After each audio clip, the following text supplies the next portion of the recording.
కొత్తపేట కూటమి తెలుగుదేశం పార్టీ అభ్యర్థి బండారు సత్యానందరావు గెలుపు నియోజకవర్గ ప్రజల అభివృద్ధికి ఘన విజయమని వాడపల్లి దేవస్థానం మాజీ చైర్మన్ కరుటూరి నరసింహారావు సంతోషాన్ని వ్యక్తపరిచారు. ఆదివారం కరుటూరి నరసింహారావు వారి సతీమణి విశ్వేశ్వరి కుటుంబ సమేతంగా అంకంపాలెం టీడీపీ కార్యకర్తలు నాయకులతో వాడపల్లి దేవస్థానానికి పాదయాత్ర నిర్వహించారు. ఈ పాదయాత్రలో అంకంపాలెం గ్రామ ప్రజలు, కార్యకర్తలు, నాయకులు పెద్ద ఎత్తున పాల్గొన్నారు.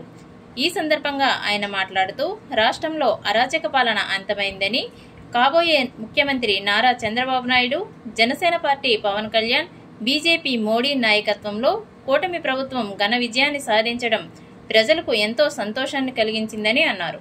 అలాగే కొత్తపేట నియోజకవర్గంలో బండారు సత్యానందరావు అత్యధిక మెజారిటీతో ఘన విజయాన్ని సాధించారని, నేను నమ్ముకున్న వాడపల్లి వెంకటేశ్వర స్వామి ఆలయానికి పాదయాత్రగా వెళ్లి ఆ స్వామిని దర్శించుకోవడం జరిగిందన్నారు. ఇంతటి ఘన విజయాన్ని అందించిన కొత్తపేట నియోజకవర్గం ప్రజలకు, ముఖ్యంగా నాకు సహకరించిన అంకంపాలెం కార్యకర్తలకు, నాయకులకు కృతజ్ఞతలు తెలుపుతున్నానని కరుటూరి అన్నారు. అనంతరం వెంకన్న ఆలయంలో గోవిందా గోవిందా అంటూ 7 ప్రదర్శనలు చేసి ఆయన మొక్కును చెల్లించుకున్నారు.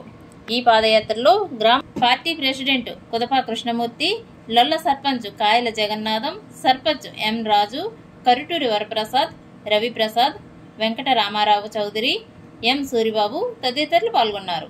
ఓం నమో వెంకటేశాయ.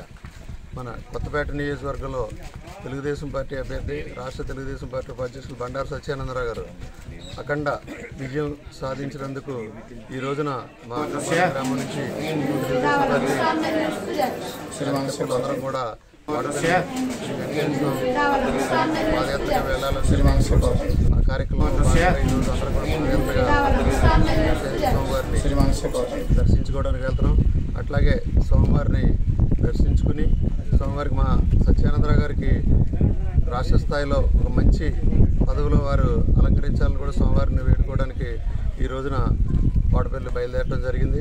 తప్పకుండా ఈ కార్యక్రమాలు అన్నీ కూడా విజయవంతమని, ఈ కార్యక్రమం కూడా విజయవంతం అయ్యి భారీ మెజార్టీతో గెలవటం, అట్లాగే ఉన్నత స్థాయిలో పదవి కూడా వస్తే కనుక కొత్తపేట నియోజకవర్గ ప్రజలకే కాకుండా అందరికీ కూడా, మా గ్రామస్తులందరికీ కూడా చాలా గ్రామంలో జరగాల్సిన పనులు చాలా ఉన్నాయి, అన్నీ కూడా పూర్తి చేసుకుంటామని చెప్పి కూడా ఈ సందర్భంగా తెలియజేసుకుంటున్నాం. జై బండారు, జై బండారు.